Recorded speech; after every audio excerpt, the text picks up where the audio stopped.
നമസ്കാരം. മലയാളി വാർത്ത ഫോക്കസിലേക്ക് സ്വാഗതം. നിയമസഭാ തിരഞ്ഞെടുപ്പ് അടുക്കുന്നതിനിടയിലാണ് മുഖ്യമന്ത്രി മോഹൻലാൽ ഇന്റർവ്യൂ പുറത്തുവരുന്നത്. CPM നഷ്ടമായിട്ടുള്ള ജനങ്ങളുടെ ഇഷ്ടം അത് പിടിച്ചുപറ്റി അതെങ്ങനെയെങ്കിലും തിരികെ എടുത്തതിനു ശേഷം മൂന്നാം പിണറായി സർക്കാർ എന്നത് ഉറപ്പിച്ചു നിർത്തുക എന്നുള്ള ലക്ഷ്യത്തോടെ ഇറങ്ങിയ തിരഞ്ഞെടുപ്പ് തന്ത്രമാണ് ഈ പറയുന്ന ഇന്റർവ്യൂ എന്നുള്ള ആക്ഷേപം ഉയരുകയാണ്.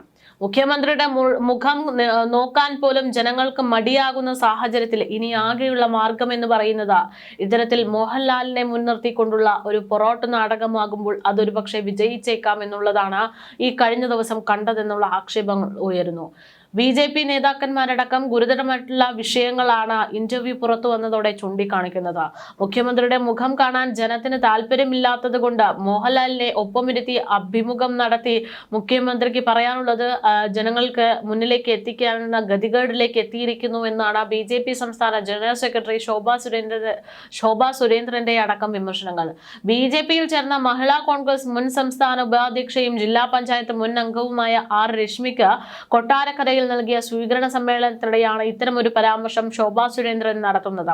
പിണറായി വിജയൻ പറയുന്നത് കേട്ട് അഭിനയിക്കുകയാണ് മന്ത്രി വീണ ജോർജ് എന്നതും ഇതേ അവസരത്തിൽ അവർ ചൂണ്ടിക്കാണിച്ചു. എന്തായാലും വിശ്വാസ കാര്യങ്ങളിലും വികസന കാര്യങ്ങളിലും തീരുമാനമെടുക്കാൻ കഴിയാത്ത സംസ്ഥാന സർക്കാരിന് മദ്യവിൽപ്പനയടക്കമുള്ള കാര്യങ്ങളിൽ നിമിഷനേരം കൊണ്ട് നിലപാടെടുക്കാൻ കഴിയുമെന്നും ആരോഗ്യ വിഭാഗമടക്കം തകർന്നടിഞ്ഞു എന്നും ചൂണ്ടിക്കാട്ടുകയാണ്. സമൂഹ മാധ്യമങ്ങളിൽ ഒന്നടക്കം വലിയ രീതിയിൽ ആക്ഷേപവും പരിഹാസങ്ങളും ഒക്കെയായിട്ട് നിറയുകയാണ് മുഖ്യമന്ത്രി മോഹൻലാൽ ഇന്റർവ്യൂ.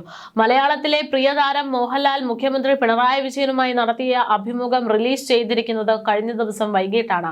1 മണിക്കൂർ ദൈർഘ്യമുള്ള ഇന്റർവ്യൂ ആണ് പുറത്തു വന്നിരിക്കുന്നത്. കണ്ടും മിണ്ടിയും ഇരുവർ എന്ന പേരിലുള്ള അഭിമുഖം റിലീസ് ചെയ്തതിന് പിന്നാലെ വലിയ രീതിയിലുള്ള അഭിപ്രായങ്ങൾ പുറത്തേക്ക് വരുന്നുമുണ്ട്. മുഖ്യമന്ത്രിയെ വാനോളം പുകഴ്ത്തി വ്യക്തിബന്ധം ചൂണ്ടിക്കാട്ടി മോഹൻലാൽ നടത്തിയ അഭിമുഖം തികച്ചും തിരഞ്ഞെടുപ്പ് അജണ്ടയാണ് എന്നുള്ളതാണ് ആക്ഷേപം. തനിക്ക് മുഖ്യമന്ത്രിയുമായി 30 വർഷത്തോളം ബന്ധമുണ്ടെന്നാണ് നടൻ പറഞ്ഞ അഭിമുഖം തുടങ്ങുന്നത്. ഒരു പാട്ടിലൂടെയായിരുന്നു മോഹൻലാലിന്റെ മുഖ്യമന്ത്രി പിണറായി വിജയൻ അഭിമുഖം. കേരളം കേരളം കേളി കേട്ടു വരുന്ന കേരളം, എന്റെ കേരളം, അങ്ങയുടെ കേരളം എന്നീ ഗാനത്തോടെ മോഹൻലാൽ അഭിമുഖം തുടങ്ങി. മുഖ്യമന്ത്രിയോട് ഗാനം ആലപിക്കാൻ ആവശ്യപ്പെട്ടെങ്കിലും അദ്ദേഹം അതിന് തയ്യാറായില്ല. ചെറുപ്രായത്തിലെ അനുഭവങ്ങളാണ് മുഖ്യമന്ത്രി പങ്കുവയ്ക്കുന്നത്. എനിക്ക് 2 സഹോദരന്മാർ, 14ാമത്തെ മകൻ, താൻ ജനിച്ചതിനു ശേഷം ബാക്കിയുള്ളവരൊക്കെ മരണപ്പെട്ടു എന്ന് തുടങ്ങി വ്യക്തിപരമായിട്ടുള്ള കാര്യങ്ങളാണ് ഇന്റർവ്യൂവിൽ ഉടനീളം. അമ്മ വലിയ വിശ്വാസിയായിരുന്നു എന്നും അച്ഛനും വിശ്വാസിയാണ് എന്നും എന്നാൽ അമ്മയെപ്പോലെ അത്ര വലിയ വിശ്വാസിയല്ല എന്നുമൊക്കെ പങ്കുവയ്ക്കുന്നു മുഖ്യമന്ത്രി. അമ്മയെ തനിക്ക് വലിയ ഇഷ്ടമാണെന്ന് മുഖ്യമന്ത്രി കൂട്ടിച്ചേർത്തു. തന്റെ കുട്ടിക്കാലത്തെ കഷ്ടപ്പാടുകളെ കുറിച്ചാണ് മുഖ്യമന്ത്രി പ്രധാനമായിട്ടും ഈ ഇന്റർവ്യൂയിലൂടെ പറയുന്നത്. ഇല്ലായ്മകൾക്കിടയിലും പഠിക്കാനും രാഷ്ട്രീയത്തിൽ സജീവമായി പ്രവർത്തിക്കാനും സാധിച്ചത് ഏറ്റവും വലിയ അനുഭവമാണെന്ന് പറയുന്നു മുഖ്യമന്ത്രി പിണറായി വിജയൻ.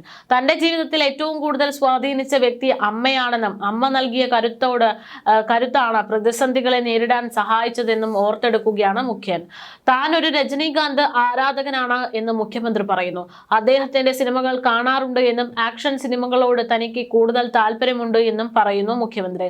മോഹൻലാലിന്റെ അഭിനയത്തെ അദ്ദേഹം പ്രശംസിച്ച് ദാസനും വിജയനും പോലുള്ള കഥാപാത്രങ്ങൾ ഇന്നും മലയാളികൾ ഓർക്കുന്നു എന്നും പറയുകയാണ്. ചുരുക്കി പറഞ്ഞാൽ സ്വന്തം ജീവിതത്തെക്കുറിച്ചും സ്വന്തം അനുഭവങ്ങളെക്കുറിച്ചും മാത്രം പറഞ്ഞുകൊണ്ടുള്ള ഒരു സെലിബ്രിറ്റി ഇന്റർവ്യൂ മാത്രമാക്കി മാറ്റിയിരിക്കുന്നു മുഖ്യമന്ത്രിയുടെ ഈ ഒരു ഇന്റർവ്യൂ എന്നുള്ളതാണ് യാഥാർത്ഥ്യം. അത്തരത്തിൽ കാര്യങ്ങൾ പുറത്തേക്ക് വരുമ്പോൾ ഒരു ആക്ഷേപം ഉയരുന്നത് ഇനി ഇതിന്റെ ഭാഗമായിട്ട് ചിലവാകാൻ പോകുന്ന തുകയെക്കുറിച്ചാണ്. മുഖ്യമന്ത്രി എവിടെയെങ്കിലും ഒന്ന് നിന്നു കഴിഞ്ഞാൽ അവിടെ ലക്ഷക്കണക്കിന് രൂപ ചിലവെന്ന് പറഞ്ഞുകൊണ്ട് 2-3 മാസങ്ങൾക്ക് ഉള്ളിൽ ഖജനാവിൽ നിന്ന് എത്ര രൂപ പൊട്ടി എന്ന് പറഞ്ഞുള്ള കണക്കുകൾ പുറത്തേക്ക് വരുന്നത് പതിവാണ്. ആഗോള അയ്യപ്പ സംഗമം എന്ന് പറയുന്ന ഒരു പരിപാടി സംഘടിപ്പിച്ചതിന്റെ പേരിൽ സർക്കാരിന് കോടികൾ നഷ്ടപ്പെട്ടു എന്നുള്ളതാണ് ഈ അടുത്ത് പുറത്തു വന്ന റിപ്പോർട്ടുകൾ വ്യക്തമാക്കുന്നത്. ശബരിമലയുടെ വികസനവുമായി ബന്ധപ്പെട്ടുള്ള പ്രവർത്തനമായിരുന്നു അതിലൂടെ താൻ ലക്ഷ്യമിട്ടിരുന്നത് എന്നൊക്കെ മുഖ്യമന്ത്രി അടക്കം പറഞ്ഞിരുന്നുവെങ്കിലും ആ ഒരു റിപ്പോർട്ട് പുറത്തു വന്നപ്പോൾ മനസ്സിലാകുന്നത് ഒന്നും തന്നെ സംഭവിച്ചിട്ടില്ല. ആകെ സംഭവിച്ചത് പൊതുഖജനാവിലെ പണം പാഴായി പോയി എന്നുള്ളതാണ്. നവകേരള സദസ് എന്ന് പറയുന്ന ഒരു പരിപാടി മുൻപ് മുൻ മുഖ്യമന്ത്രിയായിരുന്ന ഉമ്മൻചാണ്ടി നടത്തിയതുപോലെ ജനങ്ങളുടെ പ്രശ്നങ്ങളെ നേരിട്ടറിഞ്ഞ് അവരിലേക്ക് ഇറങ്ങിച്ചെന്ന് പരിഹാരം കണ്ടെത്താൻ എന്നൊക്കെ പറഞ്ഞുകൊണ്ട് മുഖ്യമന്ത്രി പിണറായി വിജയൻ ഒരു നവകേരള സദസ് എന്ന് പറയുന്ന പരിപാടി നടത്തി. ഉദ്യോഗസ്ഥരെല്ലാം തന്നെ ലീവ് എടുത്തുകൊണ്ട് ഇതിനു വേണ്ടി നടന്നു. മന്ത്രിമാരെല്ലാം തന്നെ മുഖ്യമന്ത്രിക്കൊപ്പം അനുഗമിച്ചു. എന്നാൽ എന്താണ് ഉണ്ടായത്? കോടിക്കണക്കിന് രൂപ ചിലവിട്ട് ഒരു ബസ് ഇറക്കി, അതിന്റെ ചിലവ്, അതോടൊപ്പം തന്നെ യാത്രയ്ക്ക് വേണ്ടിയുള്ള ചിലവ്, ഇതെല്ലാം തന്നെ പൊതുഖജനാവിൽ നിന്ന് നഷ്ടം. കോടിക്കണക്കിന് രൂപയുടെ നഷ്ടം പൊതുഖജനാവിൽ നിന്നുണ്ടായി എന്നതല്ലാതെ നവകേരള സദസ്സിന്റെ ഭാഗമായിട്ട് ഒരാൾക്ക് പോലും ഒരു ഉപയോഗവും ഉണ്ടായിട്ടില്ല. ഇത്തരത്തിൽ സാമ്പത്തിക പ്രതിസന്ധി കാലത്ത് ധൂർത്തും കൊണ്ട് നടക്കുന്ന പിണറായി സർക്കാർ ഒരു ഇന്റർവ്യൂ ഇപ്പോൾ PRDയുടെ ഭാഗത്ത് നിന്ന് നടത്തിയിരിക്കുകയാണ്. ഇനി ഇതിന് എത്ര രൂപയാണ് ചെലവ് എന്നതാണ് അറിയേണ്ടിയിരിക്കുന്നത്. വലിയ രീതിയിലുള്ള ആക്ഷേപങ്ങളാണ് ഈ ഒരു വിഷയത്തിൽ ഉണ്ടാകുന്നത്. അതിന്റെ പ്രധാനപ്പെട്ട കാരണം എന്ന് പറയുന്നത് പുറത്തേക്ക് വരുന്ന തിരഞ്ഞെടുപ്പ് തന്ത്രങ്ങൾ തന്നെയാണ്. നമുക്കറിയാം, വരാൻ പോകുന്നത് നിയമസഭാ തിരഞ്ഞെടുപ്പാണ്. തദ്ദേശ തിരഞ്ഞെടുപ്പ് കാലഘട്ടത്തിൽ വലിയ രീതിയിലുള്ള വിമർശനങ്ങളും ആക്ഷേപങ്ങളും ഒക്കെ തന്നെ നേരിടേണ്ടി വന്നിരിക്കുന്ന പാർട്ടിയാണ് CPM.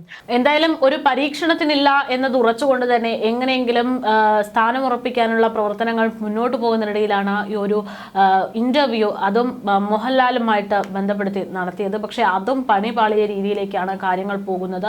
തിരഞ്ഞെടുപ്പ് സ്റ്റണ്ടായിട്ട് മാത്രമേ ഇതിനെ കാണാൻ സാധിക്കുകയുള്ളൂ എന്നും ഇതിനെ കൊണ്ട് മറ്റൊന്നും തന്നെ ഇവിടെ സംഭവിക്കാൻ പോകുന്നില്ല, പ്രത്യേകിച്ച് കേരളത്തിൽ ഉണ്ടാകുന്ന വികസനങ്ങളെക്കുറിച്ചോ എന്ത് ഇനി കേരളത്തിലെ ജനങ്ങൾക്ക് സാധ്യമാക്കി കൊടുക്കുമോ എന്നതിനെക്കുറിച്ച് ഒന്നും തന്നെ പരാമർശിക്കാത്ത ഒരു അഭിമുഖം അത് വെറുതെ ആയിപ്പോയി എന്നുള്ള ഒരു അഭിപ്രായമാണ് ഇപ്പോൾ ഉയരുന്നത്.